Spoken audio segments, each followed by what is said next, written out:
Islam dalam sosial budaya yang pertama itu ada arsitektur. Dapat dilihat pada bangunan masjid dan makam kuno yang menunjukkan adanya alkulturasi dengan bangunan pada masa Hindu-Buddha. Hal itu terlihat dari hal-hal berikut. Selanjutnya ada masjid. Yang pertama, atapnya tumpang berjumlah ganjil. Kedua, posisi masjid agak tinggi berundak. Ketiga, memiliki menara. Keempat, ada kolam dan parit. Dan yang kelima, kawestren. Selain masjid, terdapat juga akulturasi pada makam, yaitu makam yang pertama letak di atas bukit atau dekat masjid. Yang kedua, terbuat dari batu kijing atau jirat. Yang ketiga, terdapat bangunan kecil di atas jirat. Selain arsitektur, kerajaan Islam mempunyai peninggalan berupa karya sastra, antara lain sebagai berikut. Yang pertama, hikayat. Hikayat merupakan cerita atau dongeng.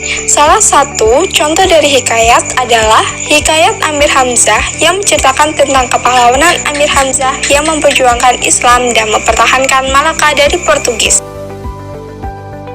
Selanjutnya, babat.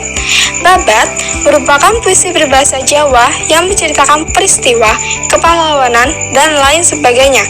Contoh dari babat yaitu Babat Tanah Jawi yang berisi silsilah raja-raja dari Mataram Hindu sampai Mataram Islam.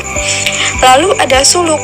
Suluk yaitu kitab-kitab yang menceritakan soal-soal tasawuf. Nah, contoh dari suluk adalah suluk di Jawa yang banyak mengisahkan Wali Songo. Syair digunakan untuk menggambarkan tentang suatu cerita, nasihat, agama, cinta, dan lain sebagainya.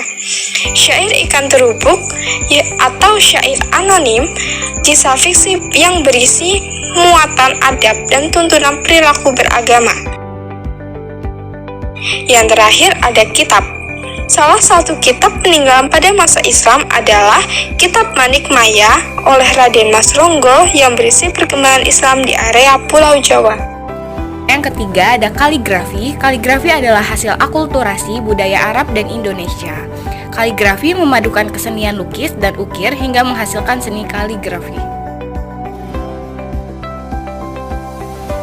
Penggunaan sistem kalender merupakan salah satu bentuk akulturasi.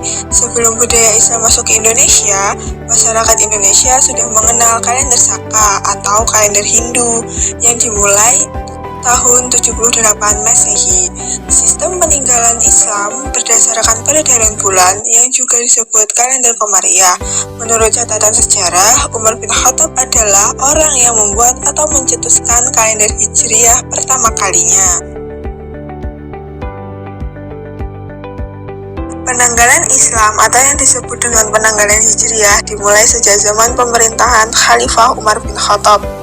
Penentuan kalender di tahun Hijriah berpatokan dasar pada rotasi bulan. Inilah yang menjadi perbedaan dengan perhitungan kalender di tahun Masehi dalam penentuan mulainya hari. Sistem kalender Masehi memulai hari pada pukul 12 waktu setempat, sementara kalender Hijriah memulai hari ketika matahari terbenam di tempat tersebut. 5. Aksara. Akulturasi kebudayaan Indonesia dan Islam dalam hal aksara diwujudkan dengan berkembangnya tulisan Arab Melayu di Indonesia. Tulisan Arab Melayu tidak menggunakan tanda A, I, dan U seperti lazimnya tulisan Arab. Tulisan Arab Melayu disebut dengan istilah Arab Gundul. Selain itu, huruf Arab berkembang menjadi seni kaligrafi yang banyak digunakan sebagai motif hiasan ataupun ukiran dan gambar wayang. Nah, lalu terjadi modifikasi atas huruf-huruf Pallawa ke dalam huruf Arab yang kemudian dikenal sebagai huruf Jawi. Selanjutnya politik. Pada masa Islam, gelar raja diganti dengan sultan, suatu kata dari bahasa Arab yang berarti penguasa kerajaan.